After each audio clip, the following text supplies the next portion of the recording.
हम उसके हिस्से की गालियां खा रहे हैं, ये भी किसी किसी का ज़र्फ होता है। लेकिन ये जो पुरानी रवायत है ना, गोड्डे पड़ने वाली, वो करने वाली, मेरे ख्याल हमें इससे बाहर निकल आना चाहिए। मैं कसम खा सकता हूं इस बात को कि अगर ये मेरे साथ प्राइवेटली बैठेंगी तो ये एक्सेप्ट करेंगे इस बात को कि दो।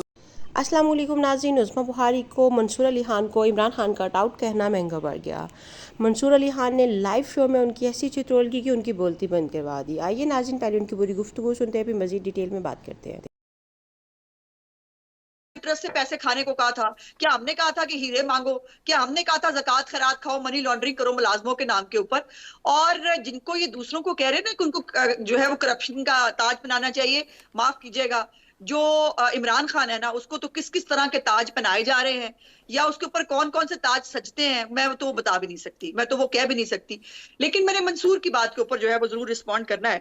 मंसूर साहब जो है ना, वो यहाँ पर मेरा उनका इख्तलाफ आ जाता है कि मंसूर साहब भी ना मतलब नीवी था के ऊपर जरा वो रखते हैं, उनको सियासतदान मिलते हैं बाकी हमेशा बाकी लोगों की तरह कि सियासतदान को जो है वो बदनाम कर दो, सियासतदान को बुरा कह दो तो शायद इससे बहुत अच्छा हो जाता है। बिल्कुल माफी मांगे, सब मांगे, सिर्फ सियासतदान क्यों मांगे? सियासतदान इस्तेमाल होते हैं, इस्तेमाल होते रहे हैं, पाकिस्तान की तारीख है। मिसाकी जमहूरियत किया ना, और मिसाकी जमहूरियत करके सबने माफी मांगी और कहा हम नहीं, फिर एक दूसरे के दुआले हो गए ना, मिसाकी जमहूरियत करके एक दूसरे की ऐसी तैसी फेर गए ना। मैं बात पूरी कर रही हूँ। बहुत जी जी, ये भी नहीं होता था कि असम्बलियां जो है ना, यहाँ पे तो सियासतदान असम्बलियां बेचारी मजलूम में जमाना हुआ करती थी, वो भी अपनी टर्म पूरी नहीं किया करती थी। सो एक थोड़ी सी मेच्योरिटी आई, असम्बलियों ने अपनी मुद्दत पूरी करनी शुरू की, एक ट्रांजिशन ऑफ पावर जो है वो होना शुरू हुआ।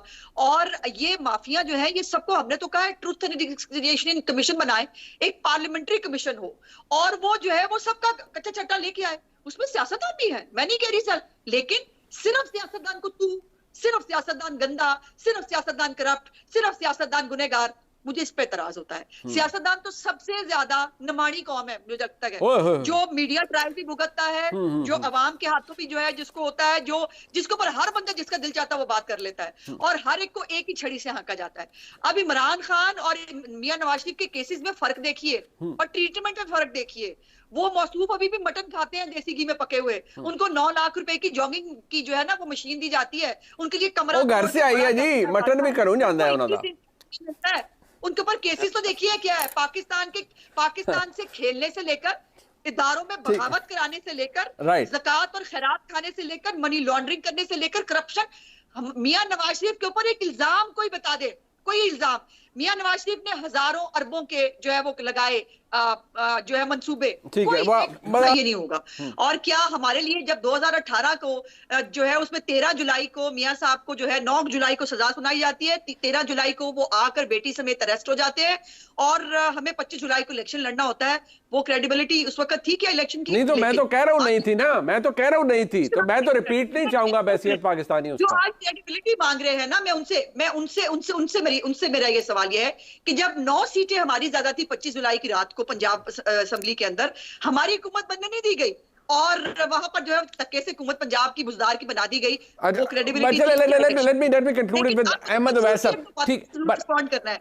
मंसूर साहब शायद मैं दोबारा कोशिश करती हूँ कि मैं अपना पॉइंट ऑफ व्यू समझा सकूं। मियां साहब इतना टाइम नहीं है बाजी, तो कह रहे हैं मियां साहब, यही तो कह रहे हैं कि मेरे प्रोग्राम में कर लेना आगे चाहिए, यही तो गुजारिश कर रहे हैं वो। और एक दफा नहीं 1000 दफा कहा कि एक कमीशन बनना चाहिए, कमीशन के अंदर लेकिन कमीशन एक ही बेचारा बना था, मोहतरम रहमान कमीशन, उस गरीब का भी पता नहीं चला था। बट एक मिनट आज़मा बुखारी साहब, I am sorry I have to cut you here, मुझे अहमद अवैस साहब से कंक्लूड करवाना है प्लीज। की हुकूमत ने लगाया था सुप्रीम कोर्ट के कहने पे, आप लोग तो उस वक्त भी नहीं कह सके जब उसको भगा दिया गया और कर दिया गया, जब उसको वो पाकिस्तान वापस ही नहीं आया। एक मिनट, अच्छा एक मिनट ना, मुझे अच्छा अज़मा बुखारी साहबा काइंडली मुझे वक्त दे देना। अज़मा साहब मुझे पता है, मैं जरा लास्ट सेगमेंट है, मैं जरा चाह रहा हूँ इस पे। एक बात फैक्ट है कि क्या वाकई ऐसा है कि हमारे मुल्क में हकीकी इक़्तिदार को हासिल नहीं कर सकता जब तक उसको कबूलियत का फैक्टर ना हासिल हो, और खास तौर पर एस्टैब्लिशमेंट की जानिब से? ये एक फैक्टर है। Is it a ground reality? There is no denying the fact, लेकिन प्रॉब्लम ये है कि जब ये कबूलियत आती है तो तमाम वो चीजें जिसमें जब ये कबूल नहीं होते और जिसमें उस वक्त ही आवाज उठाते हैं, उसकी तरफ से आंखें फेर ली जाती हैं। ये लाकानूनियत ये जानते हैं इस बात को, अज़मा साहिबा जानती हैं इस बात को, मैं कसम खा सकता हूं इस बात को कि अगर ये मेरे साथ प्राइवेटली बैठेंगी तो ये एक्सेप्ट करेंगे इस बात को कि 2024 के इलेक्शंस की क्रेडिबिलिटी पे बहुत बड़े सवाल हैं, बट दे विल नॉट से इट ऑन पब्लिक, अभी भी नहीं कहेंगी, नहीं कहेंगी। बट ये आप फिर ये जरा थोड़ा सा आप वसीउल कल्बी का मुजाहरा करें, आप इस तासुर की नफी करें कि आपको कोई सपोर्ट है किसी तरह से एस्टैब्लिशमेंट की, ये जरा इस शेल से बाहर निकल आए आप लोग। नहीं, ऐसा नहीं है मुनीब साहब, ये बनाया जा रहा है। जाहिर है वो लोग जो अब अपनी करतूत और अमाल नामे भुगत रहे हैं, जो खुद अपनी हरकतों की वजह से जो है वो जो साइडलाइन हुए हैं, ये जो कुछ वो भुगत रहे हैं, उसके ऊपर उसके यकीनन ये बात दुरुस्त है कि पॉलिटिकली उसका बेनिफिट हमें होगा, लेकिन उसमें हमारा रोल क्या है? क्या हमने 9 मई कराया है? क्या हमने अलकादिर ट्रस्ट से पैसे खाने को कहा था? क्या हमने कहा था कि हीरे मांगो? क्या हमने कहा था ज़कात खैरात खाओ, मनी लॉन्ड्रिंग करो मुलाजमों के नाम के ऊपर? और जिनको ये दूसरों को कह रहे हैं ना कि उनको जो है वो करप्शन का ताज बनाना चाहिए, माफ कीजिएगा, जो इमरान खान है ना, उसको तो किस किस तरह के ताज पहनाए जा रहे हैं या उसके ऊपर कौन कौन से ताज सजते हैं, मैं तो बता भी नहीं सकती। कि 2018 के अंदर आपको भी किसी को रौंद कर इख्तियार में लाया गया, यानी इमरान खान साहब की जमात को, 2014 के धरने, 2016 का लॉकडाउन, जो भी कुछ हुआ, अगर उस पर वाकई माफ़ी मांग ली जाए तो फिर तो स्टेचर भी बड़ा बुलंद हो जाएगा और शायद आप इस पोजीशन में आ जाएंगे कि आप कहेंगे जी हम माफ़ी मांग चुके हैं, लेकिन जो आज हमारे साथ हो रहा है वो गलत हो रहा है। देखिए, पहली बात तो ये है कि मंसूर साहब ने जो बातें की हैं ना जी, वो बातें मुझे पसंद आई हैं। जो एनालिसिस उन्होंने किया है वो बुनियादी तौर पे इसलिए कि रियासत ये काम नहीं कर रही है, बल्कि रियासत के चंद ऐसे अफराद इस काम में मुलविस हैं जो अंडर ओथ हैं कॉन्स्टिट्यूशन के, और कॉन्स्टिट्यूशन के ओथ के अंडर ये बड़े वाज़ेह तौर पे है कि उसमें लिखा है कि I will not indulge my self into politics, और पाकिस्तान के आइन को अपहोल्ड करूंगा मैं।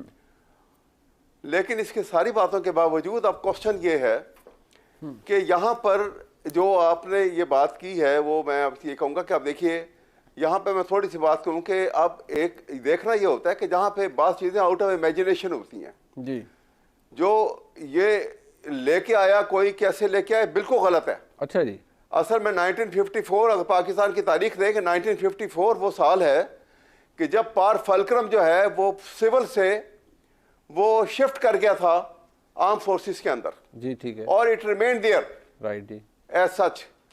ये एक हिस्ट्री है हमारी और बड़ी ख़राब हिस्ट्री है जी। इसको बदलने के लिए हमारे सियासतदानों ने, पॉलिटिकल लीडरशिप ने कोई रोल अदा नहीं किया, कोई कोशिश नहीं की, बल्कि इक़्तिदार में आने के लिए जाके जुड़ गया, कोई एक इक़्तिदार में आने के लिए उनके साथ जुड़ गया। सर फिर सारे जुड़े ना सर, कतई कलामी, मैं इसलिए कह रहा हूँ कि वक्त कम होता है। मुझे ये बताइएगा सर, आपके दौर में भी, यानी इमरान खान साहब के दौर में जुल्फी बुखारी साहब इज ऑन ओथ, उन्होंने कहा है जी कि जी। तो नाज़रीन, जैसे कि आप लोगों ने वीडियो में देखा, उज़्मा बुहारी जो जिस भी प्रोग्राम में जाती हैं सिवाय वहाँ पर स्यापा डालने के कुछ भी नहीं करती हैं। हर प्रोग्राम में अगले बंदे को गंदा करने के चक्करों में खुद गंदी होकर रह जाती हैं। आज उन्होंने मंसूर अली खान पर दबाव डालना चाहा, लेकिन मंसूर अली खान ने इनको इन्हीं की पार्टी के सारे झूठे बयानिए इनके सामने रख दिए और इनकी बोलती बंद करवा दी। मंसूर अली खान का ये कहना था कि अगर ये प्राइवेट में मेरे साथ बात करें तो ये किसी भी बात को एक्सेप्ट नहीं करती। मंसूर अली खान का ये कहना था कि आप शर्त लगा लें कि जो आपके नवाज शरीफ हैं या शहबाज शरीफ हैं वो अपने दिए गए वादों पर पूरा उतरेंगे। तो उज़्मा बीबी वहाँ पर चुप हो गई थी और उल्टा वो ये मंसूर अली खान को कहने लगी कि तुम इमरान खान को सपोर्ट कर रहे हो और तुम इमरान खान के हक़ में बोल रहे हो। मंसूर अली खान का ये कहना था कि अगर आप मेरे साथ अभी शर्त लगाती हैं या आप ये कह दें कि ऐसा होगा तो मैं आपको मानूंगा। इस बात का उज़्मा बुहारी के पास कोई जवाब नहीं था और हमेशा की तरह वो यहाँ पर भी अपना एक दोस्त जमाना चाह रही थी, जिसको मंसूर अली खान ने बिल्कुल भी जमने नहीं दिया। जी तो नाज़रीन, ये आज की वीडियो थी। वीडियो के बारे में अपनी राय ज़रूर दीजिएगा, अच्छी लगी हो तो लाइक और सब्सक्राइब कर दीजिएगा, चैनल पर नए हैं तो चैनल सब्सक्राइब कीजिएगा।